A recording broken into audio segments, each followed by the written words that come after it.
Thank you, everybody, for coming to the Aaron Torres Podcast YouTube page. If you could do me a quick favor, see that little subscribe button at the bottom of your screen? Go ahead, click that subscribe button.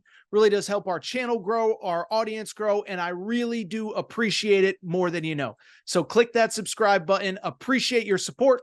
Now, here's the video that you came here for. The biggest story of the weekend. It involves the team we just talked about, Kentucky, and it involves this. SEC, SEC, SEC, SEC. The kids say it just means more, and apparently it does, because with Kentucky's win on Sunday, with Ole Miss's win on Sunday, Alabama gets a victory, Florida, and of course on Saturday, producer Matt's Auburn Tigers, Tennessee Volunteers, and Auburn Tigers, Tennessee Volunteers, and somebody else I'm forgetting. But we have seven SEC teams in the Sweet 16. First time ever one conference has put 7 teams in the SEC. And Arkansas. I forgot Arkansas. How could I forget Arkansas? So Arkansas is the first one. Auburn, Tennessee, Kentucky, Florida, Ole Miss, and now for Tennessee or whoever. You get the point. There's 7 SEC teams in. It's a record. For people who are watching this after the fact, it's 11:32 Eastern time, so forgive me, okay? But 7 SEC teams in the Sweet 16. That is a record. By the way, the second time the team that I skipped was Alabama. Producer Matt, the Auburn Tiger, says they're trash anyway. I don't think they are, and I don't think the SEC is trash. Again, people, listen, we've talked about this since November. The reality is that on paper, this was trending to be the best league in college basketball history. You could argue that they had the best out of conference ever for a conference in college basketball history. Now they have had the best first weekend in SEC in conference for any conference in tournament history. I think it's official. I think it's indebatable. I think the SEC, we are watching the best conference that has ever existed. And it's really funny because coming into the weekend, you saw so many people, this league is so overrated. How could they possibly get 14 teams? I will defend everybody in one way. I said it on Selection Sunday. I didn't think Texas should have been in. 15 losses, in my opinion, was too many. You know who else agrees with that? The Texas administration, because they literally fired their coach on Sunday. We'll get to Sean Miller in a minute. But at the same time, even if Texas doesn't get in, you still have 13 teams. It is by far the best performance ever for a conference, even if you don't include Texas. And Texas, of course, is included.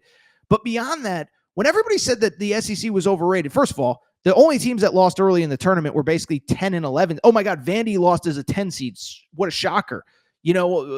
Mississippi State lost in an 8-9 game. So don't tell me, because, when you lose a couple games early in the tournament, clearly everybody's overrated. But here was the thing that I kept going back to. And I think you guys and girls know. Do we talk a lot about the SEC? Yeah, because they're really good in football and basketball. But I will also say when I think the SEC narrative is spinning out of control, I said it in football season, did not think Alabama belonged in the college football playoff. But this year in basketball, how could you argue, one, that it's not the best conference, but then two, that they got too many teams in the NCAA tournament? Because if you go back and look, first of all, go back and look at the teams that got in, okay? If you want to argue that they shouldn't have been in, first of all, my argument is who should have been in. North Carolina with one quad one win got in. Xavier picked up its second quad one win in the week of the Big East tournament. Who was supposed to be in that didn't get in? West Virginia?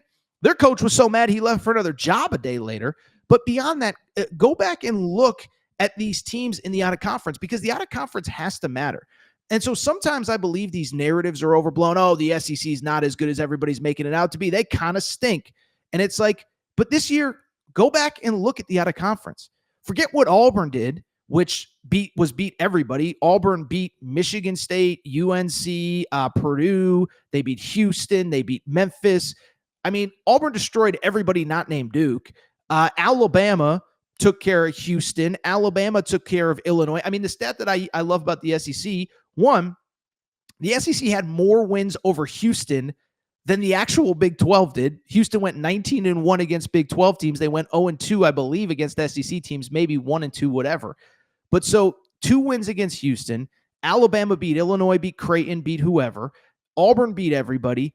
But even the teams on the bubble, Oklahoma, like, I know you look at the 6-12 record in conference play and say they don't belong in the SEC tournament, but they also were 13-0 in the out of conference. They beat Michigan, the Big Ten champs, in the Big Ten conference tournament champs.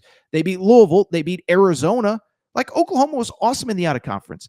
Arkansas had a win over Michigan in the out of conference, plus a bunch of great wins in the conference. And so if you're sitting there saying they didn't deserve to get in, it's like, oh, by the way, great call by producer Matt. The St. John's team that everybody, including me, loved, lost to Georgia in the out of conference.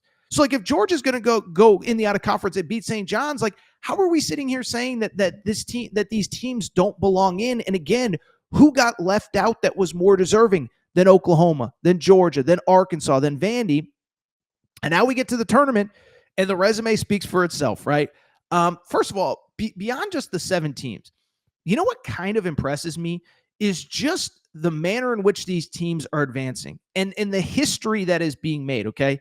So, like, you might not like Chris Beard, and if you don't, I totally understand it, and I'm not here to change your mind. What he was accused of, I know some people can't get out of their heads, but can we not deny that this guy is an unbelievable basketball coach? Ole Miss has been to 1 Sweet 16 in school history, 2001. They just went to the Sweet 16 today, okay? Second Sweet 16 in school history in year 2 for Chris Beard.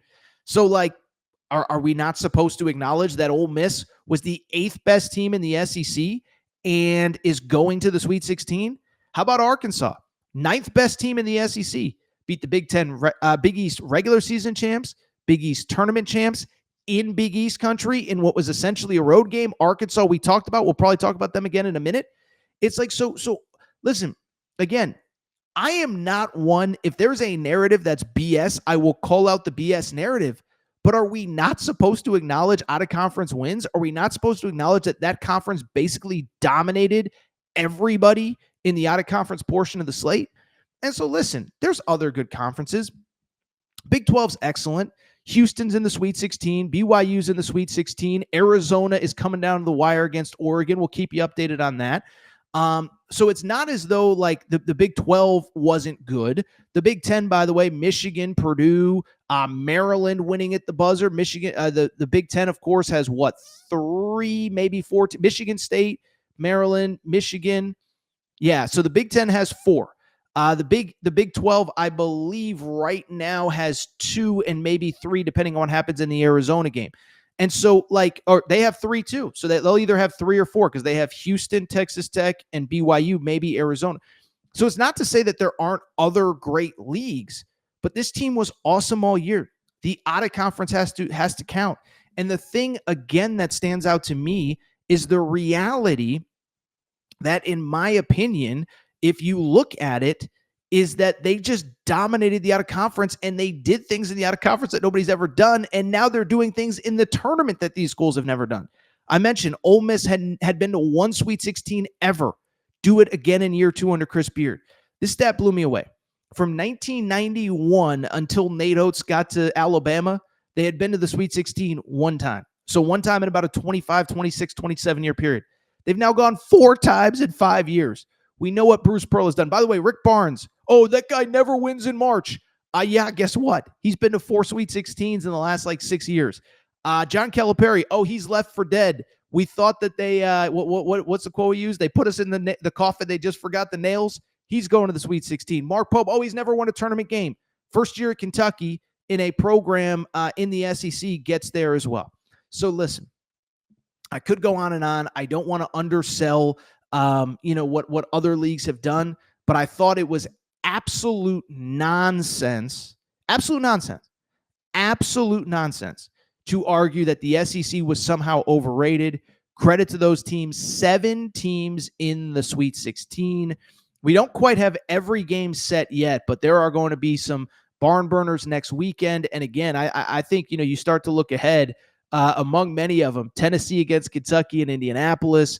There's going to be some really good games involving SEC teams. And again, they're battle tested. Nobody wants that smoke. And so I'll be fascinated to see how they do next weekend. But it was a record-setting March, just like it was a record-setting November and December in out-of-conference play. By the way, SEC teams only went 500 in league play, which was a little bit disappointing, but that's another conversation for another day.